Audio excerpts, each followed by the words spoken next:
Hello friends, good morning. നമ്മുടെ Kerala TV സീരിയലിലേക്ക് എല്ലാവർക്കും സ്വാഗതം. അങ്ങനെ പൂർണിമ ടെക്സ്റ്റൈൽസിലേക്ക് നമ്മുടെ ഹരിയുടെ പിള്ളേരുടെ പ്രവാഹമായിരുന്നു.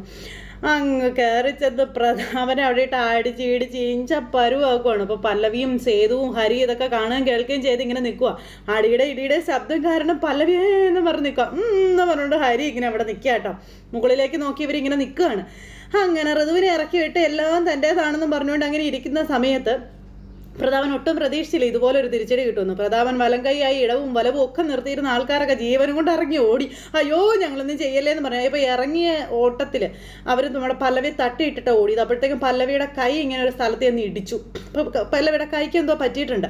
അപ്പോഴേക്കും ഇവർ നോക്കുമ്പോൾ കാണുന്ന കാഴ്ച എന്ന് പറഞ്ഞിട്ടുണ്ടെങ്കിൽ പ്രതാപനെ തൂക്കിയെടുത്ത് കൊണ്ടുവരുന്ന കാഴ്ചയാണ്. അതും ഓട്ടോ പിള്ളേർ അയ്യട്ടാ അടിപൊളിയെന്നും പറഞ്ഞുകൊണ്ട് ഇങ്ങനെ നിൽക്കുക നമ്മുടെ സേതുവും ഹരിയും കൂടി. അപ്പോഴേക്കും നമ്മുടെ കുറുപ്പമ്മാവൻ അങ്ങോട്ടേക്ക് വന്നു. അദ്ദേഹം വന്ന് ഇത് കാണുമോ, ഇത് കണ്ടപ്പോൾ അദ്ദേഹത്തിന് ഭയങ്കര സന്തോഷമായി. പിന്നാലെ ഋതുവും വന്നു ഇങ്ങനെ നിൽക്കുക. ആ പിശാച് പിന്നെ എത്ര നന്മ കണ്ടാലും പഠിക്കാത്തതായതുകൊണ്ട് പ്രത്യേകിച്ച് പറയേണ്ട കാര്യമൊന്നുമില്ല. അപ്പോൾ ഇറക്കി കൊണ്ടുവന്നിട്ട് ഈ ഓട്ടോ ചേട്ടന്മാർ പറഞ്ഞു, ഇനി ഇവൻ നിങ്ങളുടെ നേരെ തല പൊക്കില്ല, ആ രീതിയിൽ അടിച്ച് ഒതുക്കിയിട്ടുണ്ടെന്ന് പറഞ്ഞു. അപ്പോൾ വലിയ ഉപകാരമാണ് എന്ന് ഹരി. അപ്പോൾ നമുക്കൊരു പ്രശ്നം വന്നാൽ നമുക്ക് നമ്മളല്ലേടാ ഹരി ഉള്ളൂ എന്നും പറഞ്ഞുകൊണ്ട് ഇങ്ങനെ നിൽക്കുക. അപ്പോഴും ചൂളി വിളറി വെളുത്ത് ആ ഋതുക പിശാച് അവിടെ നിൽപ്പുണ്ട് കിട്ടാം എന്നൊക്കെ പറഞ്ഞുകൊണ്ട് ഇങ്ങനെ നമ്മുടെ പ്രധാനം ഒച്ച കേൾപ്പിക്കുന്നുണ്ട്. അപ്പം മാമ നമുക്ക് ആ ഡോക്യുമെൻസിനെ പറ്റിയൊക്കെ ഒന്ന് ചർച്ച ചെയ്യണ്ടേന്ന് ചോദിച്ചപ്പം അയ്യോ വേണ്ടേ, ഒന്നും വേണ്ട, എനിക്കൊന്നും വേണ്ടേ, എനിക്കൊരു അബദ്ധം പറ്റിപ്പോയത്, എന്നോട് ക്ഷമിക്കണേ, ഇനി ഞാനത് ആവർത്തിക്കത്തില്ലെന്നും പറഞ്ഞു പ്രതാപൻ. അപ്പോൾ ഋതുകം എന്നും പറഞ്ഞുകൊണ്ട് ഇങ്ങനെ നിൽക്കുക. അപ്പോൾ എനിക്ക് സംസാരിക്കാവോ എന്ന് പല്ലവി ചോദിക്കുകയാണ് പ്രതാപനോട്. സംസാരിക്കാം, ആർക്ക് വേണമെങ്കിലും സംസാരിക്കാമെന്നും പറഞ്ഞു പ്രതാപൻ. അപ്പോഴത്തേക്ക് ഋതുകയ്ക്ക് ചിരി വരുന്നുണ്ട്. തൻ്റെ സ്വഭാവം നന്നായി പഠിച്ചിട്ടുള്ളവളാണ് ഞാനെന്നും അതുകൊണ്ട് തന്നെ ഒരവസരം കിട്ടിയാൽ താൻ സ്വഭാവം പുറത്ത് കാണിക്കുമെന്നും എനിക്കറിയാമെന്നും പറഞ്ഞു. അയ്യോ ഇല്ല, ഇനി ഒരിക്കലും ഞാൻ ശല്യം ചെയ്യാൻ വരത്തില്ലേ എന്നും പറഞ്ഞുകൊണ്ട് കരച്ചിലാണ് പ്രതാപൻ. അപ്പോഴത്തേക്കും എന്നും പറഞ്ഞുകൊണ്ട് നമ്മുടെ സേതു ഇങ്ങനെ നിൽക്കണം. എന്നാൽ പിന്നെ ഞങ്ങൾ പൊക്കോട്ടെ എന്ന് ചോദിച്ചുകൊണ്ട് ചേട്ടന്മാർ നമ്മുടെ പ്രതാപനെയും കൊണ്ട് പോവുക. അയ്യോ എന്നെ ഇങ്ങോട്ട് കൊണ്ടുപോകുക, നമുക്കിന്ന് ഒരു ദിവസം ഫുൾ ഇവനെ കൈകാര്യം ചെയ്യാമെന്നും പറഞ്ഞ ചേട്ടന്മാർ കൊണ്ടുപോകണം. അയ്യോ ഒരു ദിവസം ഫുള്ളാ എന്നാ മേന്നും പറഞ്ഞുകൊണ്ട് ഇങ്ങനെ നിൽക്കുന്നു. ഈ സമയത്ത് ഋതുക്ക് ഇങ്ങനെ തിരിഞ്ഞ് നിൽക്കുമ്പോൾ സേതു ഇനി അയാളെ ഒന്ന് ഈ പരിസരത്ത് അടുപ്പിച്ചേക്കരുതെന്ന് ഋതുകയോട് സേതു പറയുവാണ്. ഇനിയെങ്കിലും നന്നാവാൻ നോക്ക് ഋതു എന്ന് പറഞ്ഞുകൊണ്ട് പല്ലവി ഇങ്ങനെ കൈ പൊക്കിയപ്പോൾ പല്ലവിയുടെ കൈക്കൊരു വേദന. അപ്പോൾ സേതു അത് ശ്രദ്ധിച്ചു. സമയം ഇപ്പോഴും വൈകിട്ടില്ല എന്നും പറഞ്ഞുകൊണ്ട് ഇങ്ങനെ പറഞ്ഞുകൊണ്ട് നിൽക്കുമ്പോൾ സേതു പല്ലവിയോട് ചോദിച്ചു, കൈക്ക് എന്താ പറ്റിയതെന്ന്. അപ്പോൾ നേരത്തെ വീണില്ലേ, അപ്പോൾ അവിടെ ഇടിച്ചതാണെന്നും പറഞ്ഞു പല്ലവി. അയ്യോ എങ്കിൽ നമുക്ക് ഡോക്ടറെ കാണാമെന്ന് പറഞ്ഞു സേതു. അതൊന്നും വേണ്ട സേതുവേട്ടാ, വേദനയങ്ങ് മാറിക്കോളൂ എന്ന് പറഞ്ഞു. പല്ലവി അങ്ങനെയൊന്നും പറഞ്ഞാൽ പറ്റത്തില്ല, കൈയാണ് സൂക്ഷിക്കണമെന്ന് സേതു പറഞ്ഞു. ഇപ്പം തന്നെ പോകാമെന്നും പറഞ്ഞു പല്ലവിയെ കൂട്ടിക്കൊണ്ട് ഹരിയും സേതുവും കൂടി അവിടെ നിന്ന് അങ്ങോട്ടേക്ക് പോയി. അവരങ്ങ് പോയി കഴിഞ്ഞപ്പം ഋതുകം എന്ന് പറഞ്ഞ പിശാചിൻ്റെ അടുത്തേക്ക് കുറുപ്പമ്മാവൻ ചെന്നിട്ട് ഇതുപോലൊരു ഏട്ടനുള്ളതാ മോളുടെയൊക്കെ ഒരു ഭാഗ്യം എന്നും പറഞ്ഞ് അവിടെ നിന്ന് അങ്ങോട്ടേക്ക് കുറുപ്പമ്മാവൻ പോയി. ആ ഋതുക എന്ന് പറയുന്ന പിശാച് അവിടെ ഇങ്ങനെ ഒന്നും മിണ്ടാതെ ഇങ്ങനെ നിൽക്കുക കേട്ടോ. അപ്പോൾ ഈ സമയത്ത് നമ്മുടെ ഡോക്ടർ എക്സ്റേയും കാര്യങ്ങളൊക്കെ എടുത്തിരുന്നു പല്ലവിയുടെ. എന്നിട്ട് പറഞ്ഞു പൊട്ടലും കാര്യങ്ങളൊന്നുമില്ല, ചെറിയൊരു ചതവുണ്ട്, അത് ഈ മരുന്ന് കഴിക്കുമ്പോൾ മാർക്കോളൂ എന്ന് പറഞ്ഞുകൊണ്ട് കൈ വെച്ച് കെട്ടിയൊക്കെ കൊടുത്തു. അതിനുശേഷം ഇവർ രണ്ടുപേരും കൂടി ഇങ്ങനെ പതുക്കെ എന്തൊക്കെയോ അങ്ങോട്ടും ഇങ്ങോട്ടും പറയാം. അപ്പോൾ ഡോക്ടർ ഇങ്ങനെ നോക്കുന്നുണ്ട്. എന്തു പറ്റി? അത് പിന്നെ അതെ ഈ ഒരു ഇത് പല്ലവിക്ക് ബുദ്ധിമുട്ടാണെന്നാണ് പറഞ്ഞത്. അതൊക്കെ ബുദ്ധിമുട്ടാവും, കൈക്ക് റെസ്റ്റ് കിട്ടണ്ടേ, അനക്കാൻ പാടില്ല 2-3 ദിവസത്തേക്ക്, അല്ലെങ്കിൽ നീര് കൂടും, അതുകൊണ്ടാട്ടോ ഇങ്ങനെ ഇട്ടത്, വെറുതെ എന്തിനാ കോംപ്ലിക്കേഷൻസ് നമ്മളായിട്ട് ഉണ്ടാക്കണതെന്നൊക്കെ ഡോക്ടർ അന്നേരം ഇവരോട് ചോദിച്ചു. അപ്പോൾ കുഴപ്പമില്ല ഡോക്ടർ, പിന്നെ ഉണ്ടല്ലോ നിങ്ങൾ പറഞ്ഞതുകൊണ്ടാണ് പോലീസിനെ വിവരം അറിയിക്കാത്തത് എന്ന കാര്യം ഡോക്ടർ ഇങ്ങനെ പറയണം. സ്ത്രീകളെ ഉപദ്രവിക്കുന്നത് അത് അറിഞ്ഞാൽ പോലീസിന് വിവരം അറിയിക്കാത്തതും ഒരു തരത്തിൽ കുറ്റകരമാണെന്നുള്ള കാര്യം നിങ്ങൾക്കറിയാമല്ലോ അല്ലേ എന്ന് ചോദിച്ചു. അപ്പോൾ അവന്മാർക്കുള്ള ശിക്ഷ അപ്പം തന്നെ കൈയോടെ കൊടുത്തിട്ടുണ്ട് ഡോക്ടറെ. അതിലൊരു 3-4 പേരെങ്കിലും മിക്കവാറും ഇവിടെ തന്നെ അഡ്മിറ്റ് ആയിട്ടുണ്ടാകുമെന്നും നമ്മുടെ ഡോക്ടറോട് സേതു പറഞ്ഞു. എനിവേ ഈ മരുന്നൊക്കെ കഴിക്കണം കേട്ടോ എന്നൊക്കെ പറഞ്ഞ് എഴുതിയൊക്കെ കൊടുത്തു. അങ്ങനെ സേതുവിനെയും പല്ലവിയെയും ഡോക്ടർ അവിടുന്ന് പറഞ്ഞു വിടുവാണ്. ഭാവി വധുവിൻ്റെ വലം കൈയായിട്ട് 1-2 ദിവസമൊക്കെ പ്രവർത്തിക്കാൻ പറഞ്ഞു. കൈ അനക്കരുത് കേട്ടോ, അതും രസമല്ലേടോ. അപ്പോൾ രസമാണ്, എനിക്കത് ഇഷ്ടമാണ് എന്ന് സേതു പറഞ്ഞു ഡോക്ടറോട്. അങ്ങനെ അവർ അതൊക്കെ പറഞ്ഞിങ്ങനെ പോന്നു നേരെ പൊന്നുമടത്തിലേക്ക്. അപ്പോൾ പൊന്നുമടത്തിലേക്ക് സേതുവും പല്ലവിയും വരുന്നു. പല്ലവിക്ക് ഡോറ് തുറന്നു കൊടുക്കൽ തൊട്ടെല്ലാം നമ്മുടെ സേതു ഇപ്പോൾ ചെയ്യണേ. അങ്ങനെ അവരകത്തേക്ക് കയറി വരുമ്പോൾ ഇവിടെ അച്ചുവും ബേബി ചേച്ചിയും സ്വാതിയും കൂടെ സംസാരിച്ചുകൊണ്ട് നിൽക്കുമായിരുന്നു. അപ്പോൾ അവർ തമ്മിൽ എന്തൊക്കെയോ പറഞ്ഞുകൊണ്ട് നിൽക്കുമ്പോൾ ഇവർ 3 പേരും കൂടെ വരുന്നത്. അപ്പോഴേക്കും ഇവർ കൈ കെട്ടി വെച്ചേക്കുന്നുണ്ട്. അയ്യോ എന്ത് പറ്റിയെന്ന് ചോദിച്ചു ഓടി വന്നു കേട്ടോ 3 പേരും കൂടെ. അമ്മേതെ പല്ലവി ചേച്ചി വന്നു എന്നും പറഞ്ഞിങ്ങനെ വന്നു. അപ്പോൾ ഫ്രാക്ചർ ഉണ്ട് ചേച്ചി. അപ്പോൾ ഇല്ലയെന്ന് പറഞ്ഞു. പൂർണിമ നേരത്തേക്ക് ഓടി വന്നു. കേട്ടപ്പോൾ എനിക്ക് ആകെ വിഷമമായി മോളെ, ഈ വീടിന് വേണ്ടി സഹിക്കുന്നത് മുഴുവനും നീയാണല്ലോ എന്ന് ഓർത്തപ്പോൾ സങ്കടമായി എന്നൊക്കെ പറഞ്ഞുകൊണ്ട് ഇങ്ങനെ പൂർണിമ പല്ലവിയോട് പറയാം. അപ്പോൾ സാരമില്ലമ്മേ, വലിയ പരിക്കും കാര്യങ്ങളൊന്നും ഇല്ല എന്നും പറഞ്ഞു അന്നേരത്തേക്ക് നമ്മുടെ പല്ലവി. അപ്പോൾ പ്രധാനമായിട്ട് ശരിക്കും കൊടുത്തില്ലേ മോനെ എന്ന് ബേബി ചേച്ചി ചോദിച്ചപ്പോൾ അപ്പോൾ ഹരി ഒന്നൊന്നും പറഞ്ഞില്ലേ എന്ന് ചോദിച്ചു. അപ്പോഴത്തേക്ക് ഹരി ഇറങ്ങി വരിക. അതെ, ഇവൻ്റെ കൂട്ടുകാരാ വന്നെല്ലാം ചെയ്തതെന്നും കയറി അങ്ങ് പോകുന്നതും കണ്ടു, ഇറങ്ങി വരുന്നതും കണ്ടു. ദേ ഹീഡി കൊള്ളാൻ ഇനി പ്രതാപൻ്റെ ശരീരത്തിൽ ഒരു ഇഞ്ച് സ്ഥലം പോലും ബാക്കിയില്ല എന്ന് നമ്മുടെ സേതു പറയാം. അത് കേട്ടപ്പോൾ അവർക്കൊക്കെ ഒത്തിരി അങ്ങ് സന്തോഷമായി. അയാൾക്ക് അത് വേണമായിരുന്നു സ്വാതി പറയുക. അപ്പോൾ അയാൾ കാണിച്ച മുദ്രപത്രത്തിലെ ഒപ്പ് അത് ഋതുവിൻ്റെ ഒപ്പ് തന്നെയാണെന്നുള്ള കാര്യം പൂർണിമയോട് സേതു പറയാം. പക്ഷേ അതുപോലൊരു ഒപ്പ് അവൾ ഇട്ടിട്ടില്ലെന്ന് അവൾ പറഞ്ഞതെന്ന കാര്യം സേതു അന്നേരം ഇവരോട് പറയുവാണ്. അതവൻ ഉണ്ടാക്കിയ ഒപ്പാണെന്ന്. അപ്പോൾ അവൾ നുണ പറയുന്നതാണെന്നും അവളെ പറ്റിക്കാനേ എളുപ്പമാണ്, പിന്നെ വാശിയുണ്ടല്ലോ അവളുടെ കാര്യത്തിൽ, കണ്ണ് കാണാതിരിക്കാനേ അതുപോരെ, മണ്ടത്തരമൊക്കെ പറ്റി കാണുമെന്ന് പൂർണിമ അന്നേരം ഋതികയുടെ കള്ളക്കളിയും പൊളിച്ചു പറഞ്ഞു. എന്നാൽ ഇങ്ങനെയൊക്കെ പറ്റുമോ, അവളിങ്ങോട്ട് വരട്ടെ ചോദിക്കുന്നുണ്ട് ഞാനെന്നും പറഞ്ഞ് അച്ചു പറഞ്ഞപ്പോൾ ഇനിയിപ്പോൾ അതിൻ്റെ പേരിലൊരു ചർച്ചയും കാര്യങ്ങളൊന്നും ഇവിടെ വേണ്ട അച്ചു, കഴിഞ്ഞത് എന്തായാലും കഴിഞ്ഞു, ഇനി അബദ്ധമൊന്നും പറ്റാതിരുന്നാൽ പോരെ നോക്കണമെന്ന് പറഞ്ഞു. അപ്പോൾ ഋതു അല്ലേ ആള്, മനഃപൂർവ്വം അബദ്ധം പറ്റുന്ന കൂട്ടത്തിലുള്ളവൾ അവളെന്ന് അച്ചു ദേഷ്യത്തോടെ പറയുക. എന്നിട്ട് കൈ അനക്കാൻ പറ്റുന്നുണ്ട് ചേച്ചിയെന്ന് ചോദിച്ചാൽ അച്ചു പല്ലവിയോട് ചോദിച്ചു. അപ്പോൾ ബെഡ് റെസ്റ്റ് പറഞ്ഞിരിക്കുകയാണെന്ന് പറയുമ്പോൾ അയ്യോ എന്തോന്ന്, അയ്യോ സ്വന്തം കാര്യങ്ങൾ എങ്ങനെ ചെയ്യുമെന്ന് ചിന്തിച്ചിട്ടാണെങ്കിൽ ആ ചിന്ത ഇനിയിപ്പോൾ വേണ്ട, അതിനിവിടെ ഞാനുണ്ടെന്ന് നമ്മുടെ സേതു പറഞ്ഞു. അപ്പോൾ ഞാൻ സഹായിക്കും എന്ന് പറഞ്ഞ് എല്ലാവരും കൂടി ഇങ്ങനെ നിൽക്കും. അപ്പോൾ എല്ലാവരും ഇങ്ങനെ ഒത്തിപ്പിടിച്ച് ചിരിക്കുക. എങ്ങനെ ഏട്ടനോ? ആ ഞാൻ തന്നെ, അതിനിപ്പോൾ എന്താ കുഴപ്പം എന്ന് ചോദിച്ചുകൊണ്ട് ഇങ്ങനെ നമ്മുടെ സേതു ഇങ്ങനെ ഒരു കൂസലും ഇല്ലാതെ നിൽക്കുക. ഡിവോഴ്സ് കഴിഞ്ഞാൽ അപ്പോൾ എല്ലാം തീരുമാനിച്ച് ഉറപ്പിച്ചൊക്കെ വെച്ചിരിക്കുകയാണല്ലോ. അപ്പോൾ പിന്നെ ഞാൻ ചെയ്തു കഴിഞ്ഞാൽ എന്താ കുഴപ്പം എന്നൊക്കെ ഇങ്ങനെ ചോദിക്കുന്നുണ്ട്. പല്ലവിക്ക് ഇവിടെ ഒരു പ്രയാസവും ഉണ്ടാകരുത്. അപ്പോൾ സേതു ഉണ്ട്, കൈയായിട്ടും കാലായിട്ടും കരളായിട്ടും ഒക്കെ ഞാനിവിടെ ഉണ്ട് എന്നൊക്കെ പറഞ്ഞുകൊണ്ട് സേതു ഇങ്ങനെ അവിടെ നിന്ന് പറയുക. അങ്ങനെ പല്ലവിയുടെ പൂർണ്ണ ഉത്തരവാദിത്വം ഏറ്റെടുത്തതേ നമ്മുടെ സേതു ഇങ്ങനെ നിൽക്കുമ്പോൾ അതേ അതൊന്നും വേണ്ട, അതിൻ്റെ ഒന്നും ആവശ്യമില്ല എന്ന് പല്ലവി പറയുമ്പം ഈ കുടുംബത്തിന് വേണ്ടി കളഞ്ഞതല്ലേ ഈ കയ്യ്, അപ്പം ഇത് നേരെയാക്കി തരേണ്ടത് പൊന്നുമടത്തിൻ്റെ കടമയാണെന്ന് പൂർണിമ.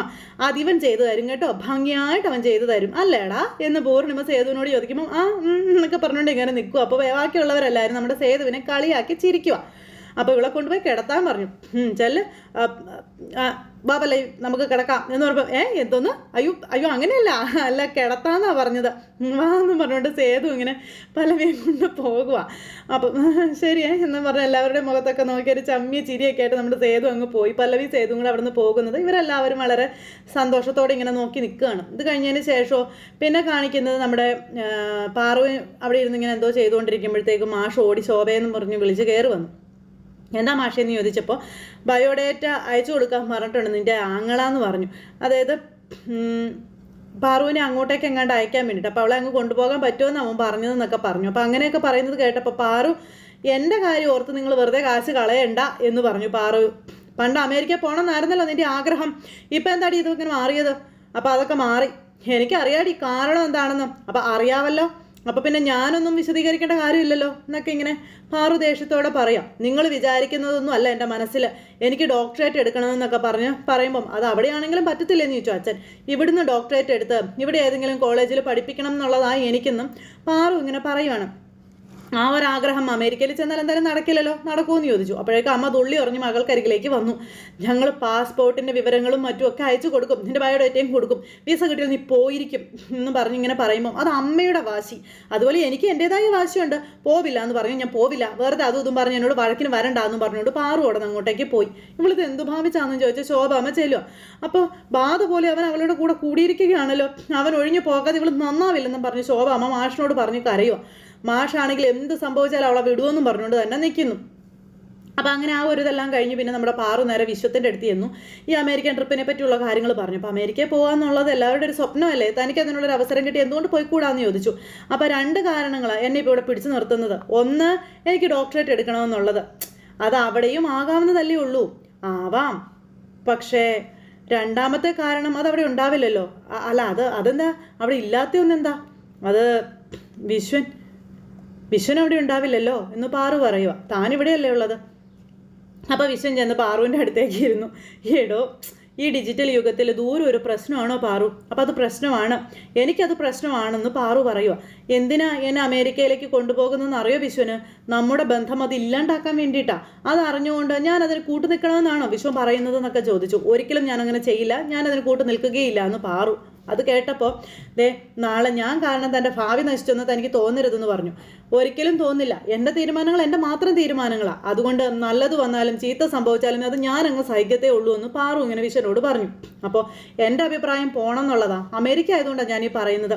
വിശ്വനെന്നല്ല, വേറെ ആര് നിർബന്ധിച്ചാലും പോവില്ലെന്ന് ഞാൻ പറഞ്ഞിട്ടുണ്ടെങ്കിൽ പോവില്ല. അപ്പോൾ വീട്ടിൽ വേറെ വഴക്കുണ്ടാവില്ലേ എന്ന് ചോദിച്ചപ്പോൾ ഉണ്ടായി കഴിഞ്ഞല്ലോ. ഒരു വശത്ത് വഴക്ക്, മറ്റൊരു വശത്ത് വിശ്വൻ, അതങ്ങനെ അങ്ങ് പോയിക്കോളും. എന്നെ ആരും മനസ്സിലാക്കുന്നില്ല, അതിലാണ് എനിക്ക് സങ്കടമെന്നും പറഞ്ഞു പാറു ഇങ്ങനെ പറയുമ്പോഴത്തേക്കും വിശ്വൻ അടുത്ത് എന്നിരുന്നിട്ട്, എടോ എന്നെ ആ ലിസ്റ്റിൽ താൻ പെടുത്തണ്ട, തന്നെ എനിക്ക് മനസ്സിലാകുമെന്ന് വിശ്വൻ പറഞ്ഞു. എന്നിട്ടാണോ എന്നോട് അമേരിക്കയ്ക്ക് പോകാൻ പറയുന്നത്? അങ്ങനെയല്ല, അത് തന്നെ ഇഷ്ടമല്ലാത്തത് കൊണ്ടൊന്നും അല്ല ഞാൻ പറഞ്ഞത്. ജീവിതത്തിൽ ഒരിക്കലും കിട്ടുന്നൊരു ഓഫറല്ലേ ഇതൊക്കെ, അതുകൊണ്ട് പറഞ്ഞതാ.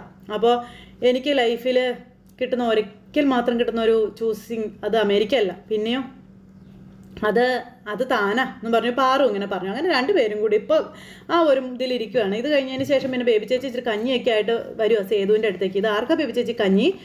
പല്ലവി കുഞ്ഞിന് വേണ്ടിയിട്ടാണെന്ന് പറയുമ്പം ഇതിങ്ങനെ തന്നേരെ ഞാൻ കൊടുത്തോളാം എന്ന് പറഞ്ഞ് സേതു ഇതും കൊണ്ട് പോകാൻ നോക്കാം. ആയിക്കോട്ടെ എന്ന് പറഞ്ഞ ബേബി ചേച്ചി അത് സേതുവിൻ്റെ കയ്യിൽ കൊടുത്തിട്ട് അങ്ങ് പോയി എന്നും പറഞ്ഞിട്ട്. അപ്പോൾ എന്താ ഇത്ര ചിരിക്കാനുള്ളത് ചേച്ചി? ഒന്നുമില്ലെന്നേ. ശരി, ഞാൻ കെട്ടാൻ പോകുന്ന പെണ്ണാ അതെനിക്ക് അറിയാവുന്നതാണല്ലോ. എന്നിട്ടാണ് ചേച്ചി ചിരിക്കുന്നത്? വേ എന്ന് പറഞ്ഞുകൊണ്ട് ചേച്ചി അവിടെ നിന്ന് പോയി. നമ്മുടെ സേതു എന്നിട്ട് കഞ്ഞിയായിട്ട് നേരെ ചെല്ലുക. കഞ്ഞി എന്നും പറഞ്ഞു.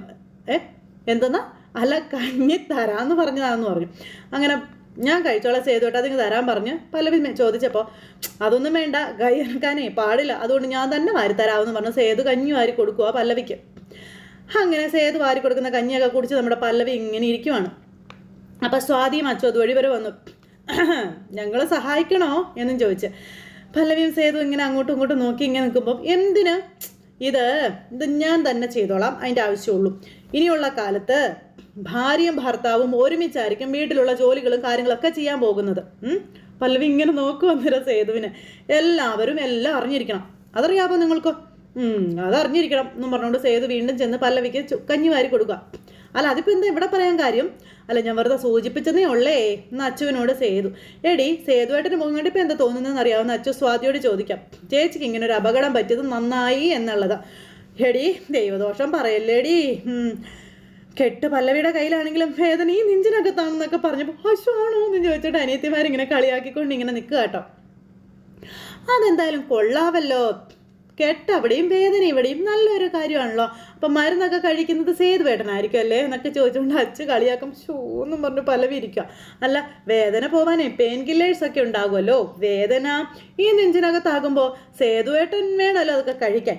അപ്പം ഈ വേദനയ്ക്ക് മരുന്നൊന്നും വേണ്ട, അത് തനി അങ്ങ് പോയിക്കോളുമെന്ന് സേതു അനിയത്തിമാരോട് പറയാം. ടീച്ചറെ കേൾക്കുന്നുണ്ടല്ലോ അല്ലേ ഈ പറയുന്നതൊക്കെ എന്നും പറഞ്ഞുകൊണ്ട് ഇങ്ങനെ ഇരിക്കുക പല്ലവി. അപ്പോൾ നിങ്ങളൊന്ന് അപ്പുറത്തേക്ക് പോയിക്കേ, ഇവിടെ നിൽക്കണ്ട, നിങ്ങളിവിടെ നിന്ന് എനിക്ക് സമാധാനമായിട്ട് കഞ്ഞി കൊടുക്കാൻ പറ്റത്തില്ലെന്നോ? എൻ്റെ പൊന്നെ, ഞങ്ങൾ പോയേക്കാവേ, ഞങ്ങളിനിയില്ല. അല്ലെങ്കിലും ഞങ്ങൾ എന്തിനാ ഇവിടെ സേതുവേട്ടൻ്റെ വേദന കൂട്ടുന്നേ? വാടി സ്വാതി, നമുക്ക് പോയേക്കാം എന്നും പറഞ്ഞിട്ട് അച്ചു ഇങ്ങനെ സ്വാതിയും കൂട്ടിക്കൊണ്ട് പോകുക. അപ്പോൾ പോട്ടെ വലിയേട്ടാ, പോട്ടെ ടീച്ചറേ എന്നും പറഞ്ഞുകൊണ്ട് നമ്മുടെ സ്വാതി ഇങ്ങനെ അവരൊന്ന് ആക്കിയ ചങ്ങ് പോയി. ഇത് എന്ത് സേതുവേട്ടാ ഇതെന്ന് ചോദിച്ചു. അപ്പേ ഓരോ കാമുകനും ഓരോ കലാകാരന്മാരെ എൻ്റെ പല്ലവി, അതെനിക്ക് അറിഞ്ഞുകൂടെ എന്ന് ചോദിച്ചു. പിന്നെ ഉണ്ടല്ലോ അവൻ്റെ ഉള്ളിൽ നിന്ന് കവിത ഇങ്ങനെ പുറത്ത് വന്നുകൊണ്ടേ ഇരിക്കുമെന്നൊക്കെ പറഞ്ഞുകൊണ്ട് സേതു പറയുമ്പോൾ പിന്നെ എന്ന് പറഞ്ഞുകൊണ്ടിരിക്കുക പല്ലവി. കേട്ടിട്ടില്ലേ, കവിയും കാമുകനും ഭ്രാന്തനും ഒക്കെ ഒരുപോലെയാണെന്ന്? ഇതുവരെ എനിക്ക് അറിയില്ലായിരുന്നു സേതുവേട്ടാ, ഇപ്പം എല്ലാം മനസ്സിലായി. ഭ്രാന്ത് വരുമെന്നുള്ളത് ആണല്ലേ? ഈ കഞ്ഞി അങ്ങ് കുടിച്ചേ, അപ്പോൾ ഭ്രാന്ത് തനിയെ അങ്ങ് മാറിക്കോളും എന്ന് പറഞ്ഞു. എനിക്ക് ചുമ്മാ ചമ്മലായിട്ട് മേലാട്ടാ സേതുവേട്ടാ, ഇത് കുടിക്കുക, നോക്ക് കുടിക്കുക എന്ന് പറഞ്ഞുകൊണ്ട് സേതു ഇങ്ങനെ നിർബന്ധിച്ച് പല്ലവിയെ കഴിപ്പിക്കുക. അങ്ങനെ കഞ്ഞിയൊക്കെ കുടിച്ച് രണ്ടുപേരും കൂടെ അവിടെ ചിരിയും കളിയും തമാശയും ഒക്കെ ആയിട്ട് അവിടെ അങ്ങനെ ഇരിക്കുക കേട്ടോ. എന്തായാലും സേതുവും പല്ലവിയും കൂടെ വളരെ സന്തോഷമായിട്ട് ഇങ്ങനെ ഇരിക്കുന്നു. സേതു ആണെങ്കിൽ ഇങ്ങനെ ചുണ്ടൊക്കെ ഇങ്ങനെ തട്ടിയൊക്കെ കൊടുക്കുന്നു. അങ്ങനെ സേതു പല്ലവിയെ നല്ല കാര്യമായിട്ട് ശ്രദ്ധിച്ചുകൊണ്ടിരിക്കുക. അപ്പോഴാണ് നമ്മുടെ ശോഭാമ്മയും അച്ഛനും കൂടെ വീട്ടിലേക്ക് വരുന്നത്, പൊന്നുമടത്തിലേക്ക്. അപ്പോഴേക്കും പൂർണിമ ഇറങ്ങി ചെന്നു ഇവരെ വീട്ടിലേക്ക്. ഇത് ആരെയും വന്നേക്കുന്ന കയറി വരാൻ പറഞ്ഞു. അപ്പോൾ കുറച്ച് തിരക്കായിരുന്നു, 1-2 ഡ്രസ്സ് തയ്ച്ച് കൊടുത്ത് തീർക്കാനുണ്ടായിരുന്നു, അതുകൊണ്ടാണ് വരാൻ വൈകിയ എന്നൊക്കെ ഇങ്ങനെ ശോഭാമ്മ പറയുമ്പം അതിനിപ്പോൾ എന്താ അകത്തേക്ക് വരാൻ പറഞ്ഞ് ഇവരകത്തേക്ക് വിളിക്കുക. അപ്പോൾ ഇവർ രണ്ടുപേരും കൂടെ വീടിനകത്തേക്ക് കയറി ചെല്ലുന്നു. അപ്പോൾ സേതു മുറിയിൽ നിന്ന് ഇങ്ങനെ ഇറങ്ങി വരുന്നു. സേതു ഇവരെ കണ്ടപ്പോൾ ഭയങ്കര സന്തോഷം. അപ്പോഴാണ് പല്ലവി റൂമിൽ നിന്ന് ഇറങ്ങി വരുന്നതും ഇവരെ കാണുന്നതും. ഇവരെ കണ്ടപ്പോഴേക്കും ഓടി അങ്ങോട്ടേക്ക് ചെല്ലുന്നു. പിന്നെ അച്ചുവും സ്വാതി ഇറങ്ങി വന്നു. അച്ചുവും സ്വാതിയും അവരെ കണ്ടപ്പോൾ ചിരിച്ചുകൊണ്ട് ഇവരുടെ അടുത്തേക്ക് വരുന്നു. അമ്മേ എന്നും പറഞ്ഞ് പല്ലവി ഓടി ചെന്നു. അപ്പോഴേക്കും ബേബി ചേച്ചി വന്നു. അമ്മയ്ക്കാണിത് കണ്ടപ്പോൾ സഹിക്കുന്നില്ല. അമ്മ ഭയങ്കര കരച്ചിൽ. എന്നിട്ട് പല്ലവിയെ കെട്ടിപ്പിടിച്ച് കരയുക. അയ്യോ അമ്മ എന്തി കാണിക്കുന്നേ? അങ്ങനെ സീരിയസ് ആയിട്ട് ഒന്നുമില്ല അമ്മേ, ചെറിയൊരു ചതവ് മാത്രമേ ഉള്ളൂ, നീ അനക്കം തട്ടാതിരിക്കാനാ ഇത് വെച്ചിരിക്കുന്നത്, 1-2 ദിവസം കൊണ്ട് ഇത് മാറുമെന്ന് ഡോക്ടർ പറഞ്ഞു അമ്മേ എന്നൊക്കെ പറഞ്ഞു. അപ്പോൾ വാ നമുക്ക് നമ്മുടെ വീട്ടിലേക്ക് പോകാം, അവിടെ ആകുമ്പോൾ ദേ നോക്കാനായിട്ട് ഞാനും പാറും ഒക്കെ ഉണ്ടല്ലോ എന്നിങ്ങനെ ശോഭമ്മ പറയാം. അപ്പോൾ സേതു ഇവിടെ നോക്കാനൊക്കെ ആളുണ്ട് എന്നിങ്ങനെ പറയുക. അപ്പോൾ ആര്? അത് അത് അത് പിന്നെ പറഞ്ഞിട്ട് സേതു ഇങ്ങനെ നിൽക്കുമ്പോൾ അച്ചു ഓടി ചെന്നു. ഞാനുണ്ട്, പിന്നെ ഞാനും ഉണ്ടെന്ന് സ്വാതി പറഞ്ഞു. പിന്നെ നിങ്ങൾ തന്നെ കൂട്ടുന്നില്ലേ എന്ന് ബേബി ചേച്ചി ചോദിച്ചു. അതെ അതെ, നിങ്ങളുടെ വീട്ടിൽ 2 പേരല്ലേ ഉള്ളൂ, ഇവിടെ 4 പേരുണ്ട്, 4 പേര്, 1 2 3 4 എന്നും പറഞ്ഞുകൊണ്ട് സേതു ഇങ്ങനെ നെഞ്ചിൽ കൈ വെച്ച് ഇങ്ങനെ കാണിച്ചു. അപ്പോൾ അതേ ശോഭാമ ഇങ്ങനെ സേതുവിനെ നോക്കി ഇങ്ങനെ നിൽക്കുന്നിടത്ത് ഇന്നത്തെ കഥ അവസാനിച്ചു കേട്ടോ. അപ്പോൾ എല്ലാവരും കാത്തിരുന്ന് കാണണേ. എല്ലാവർക്കും നല്ലൊരു ദിവസം ആശംസിക്കാം കേട്ടോ. എല്ലാവരും തരുന്ന സപ്പോർട്ടിനും സ്നേഹത്തിനും ഒരുപാട് നന്ദി അറിയിക്കുന്നു. അടുത്ത സൂപ്പർ ഹിറ്റ് കഥകളുമായി കാണുന്നത് വരെ എല്ലാവർക്കും നന്ദി. See again, take care, bye bye, Tata.